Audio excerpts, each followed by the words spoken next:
Imagine waking up to the sound of a blade scraping softly against your bedroom door panel. In the dark night of 1918, a merciless shadow haunted the crowded streets of New Orleans. He did not pick locks or break windows. Instead, he completely chiseled his way inside. The terrified public called him the Axeman, a phantom monster who hunted sleeping citizens relentlessly. Our true crime story begins inside a quiet Italian grocery store located downtown. Joseph Maggio and his beloved wife lay fast asleep inside their small back bedroom. Out of the absolute pitch-black shadows, a massive figure materialized next to their bed. The unknown intruder raised a heavy, blood-stained iron axe high above his head. With a single, devastating stroke, the sleeping couple's peaceful night transformed into a nightmare. The brutal killer then cleanly sliced their throats before melting back into the dark. Joseph's brothers discovered the gruesome crime scene when they heard a faint, strange groaning. Responding police officers found a blood-stained panel cleanly chiseled out from the door. The murderer had used the family's own heavy iron tool to execute the slaughter. This horrific calling card would soon become the terrifying trademark of a serial killer. New Orleans detectives scrambled for clues, but found absolutely zero physical evidence left behind. Just 1 month later, the elusive phantom selected his next unsuspecting residential grocery target. Louis Bessumer and his companion were attacked inside their apartment behind another grocery store. Both victims suffered severe, near-fatal head fractures from a heavy, rusted iron axe blade. Miraculously, both survived the initial assault, but their fluid memories provided zero real suspects. The city's growing Italian immigrant community quickly realized they were being specifically targeted. Panic spread across New Orleans as rumor and heavy paranoia completely gripped every neighborhood. Families began taking turns, staying awake all night, guarding their closed doors with shotguns. Any strange midnight sound caused terrified citizens to fire blindly through their bedroom walls. In August, the Axeman claimed his next victim, a young woman named Mrs. Schneider. She was discovered covered in blood by her husband after he returned home late. Medical teams managed to save her life, but she remembered absolutely nothing useful. Just days later, the bloodthirsty stalker struck the home of elderly Joseph Romano. His terrified nieces found him severely wounded after hearing a violent, sudden bedroom struggle. Romano passed away hours later, escalating the public hysteria to a complete breaking point. Police units flooded the streets, but the clever killer completely evaporated into thin air. Then, in March of 1919, the most famous incident of this mystery occurred.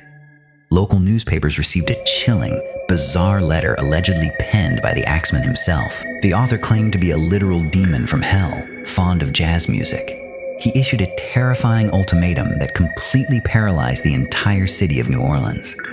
The letter stated he would kill again at precisely midnight on the following Tuesday.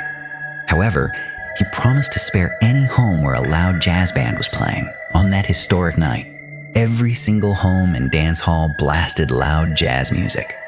Professional musicians and amateur players filled the midnight air with frantic, energetic brass tunes. Miraculously, not a single person was murdered in the city during that entire night. The strange event cemented the Axeman permanently into American folklore as a unique monster. But the brief truce would not last long for the terrified, hiding local residents. Just weeks later, the Phantom targeted the Cortimiglia family inside their suburban grocery home. Rosie Cortimiglia woke up to find her husband fighting desperately with a massive shadow. She held her infant daughter tight as the killer turned his fury toward her. Rosie suffered terrible head wounds, and her beautiful young baby tragically did not survive. The horrific tragedy drove the local police force to initiate their largest manhunt ever. They arrested several suspects, but lacked any concrete physical evidence to secure a conviction. The entire community began accusing neighbors, completely tearing apart the fragile social fabric town. In October of 1919, the final official Axeman attack occurred in the city. Mike Pepitone was brutally executed in his bed while his wife slept nearby inside. Mrs. Pepitone confronted the killer as he calmly walked out into the dark hallway. She described a large, broad-shouldered man wearing a heavy dark wool coat over clothes. After this final, brutal slaughter, the terrifying New Orleans attacks abruptly stopped forever. The faceless monster completely vanished from Louisiana, leaving behind an enduring, chilling historical mystery.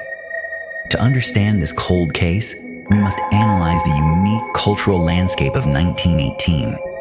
New Orleans was a bustling melting pot of traditional jazz music and intense immigrant communities. Tensions ran incredibly high between old residents and newly arrived Italian grocery store owners.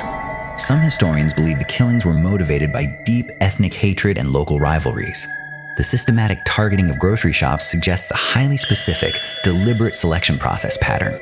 The killer clearly mapped out his routes, studying his victims' daily habits and layouts. Let us look deeper into the primary suspect who eventually met a violent end. His name was Joseph Mumfree, a dangerous criminal with ties to organized blackmail rings. Mumfree was known to operate an extortion racket targeting prosperous local Italian store owners. Crucially, the timeline of Mumfree's prison sentences perfectly matched the gaps between the attacks. Whenever Mumfree was behind bars, the city experienced total, absolute peace from the axe. In 1920, Mumfree moved to Los Angeles, seeking a completely fresh start away. However, the widow of victim Mike Pepitone tracked him down across the country. She shot Mumfree dead on a crowded street corner, claiming he was the Axeman. Mrs. Pepitone served a brief prison sentence before returning to a quiet, private life. Because Mumfree was killed, he was never officially tried for the New Orleans slaughter. The legal case remained officially open, gathering dust inside the dark police archives vaults. Was Mumfree truly the demon? Or did the real killer simply stop out of fear? Alternative theories suggest the murders were actually executed by the infamous local Black Hand. This secret criminal organization used absolute, ruthless violence to extort wealthy immigrant business owners. Grocers who refused to pay protection money were systematically targeted for permanent execution removal. The chiseled door panels were a traditional warning sign used by mafia enforcers regionally. This would explain how multiple attackers could maintain the same exact, flawless execution pattern. It shifts the case from a single madman to a coordinated structural criminal conspiracy.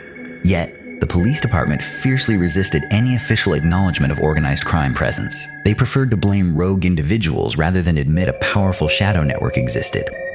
Let us analyze the forensic evidence that still remains from those bloody crime scenes.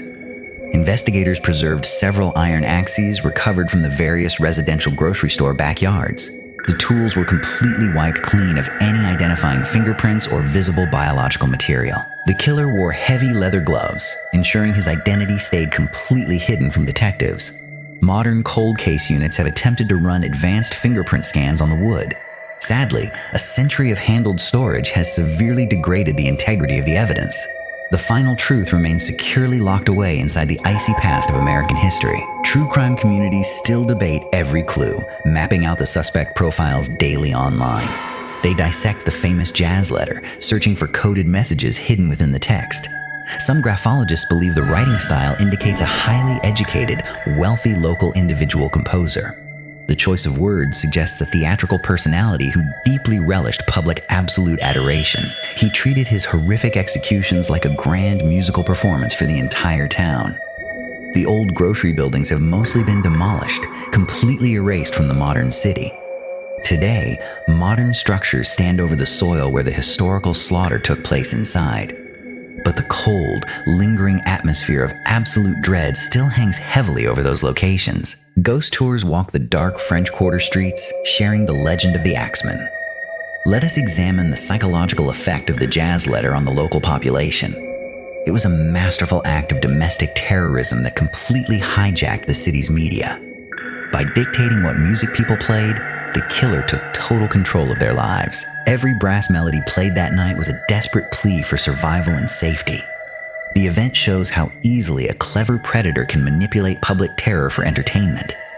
He made an entire metropolis dance to his dark, psychotic tune in total submission.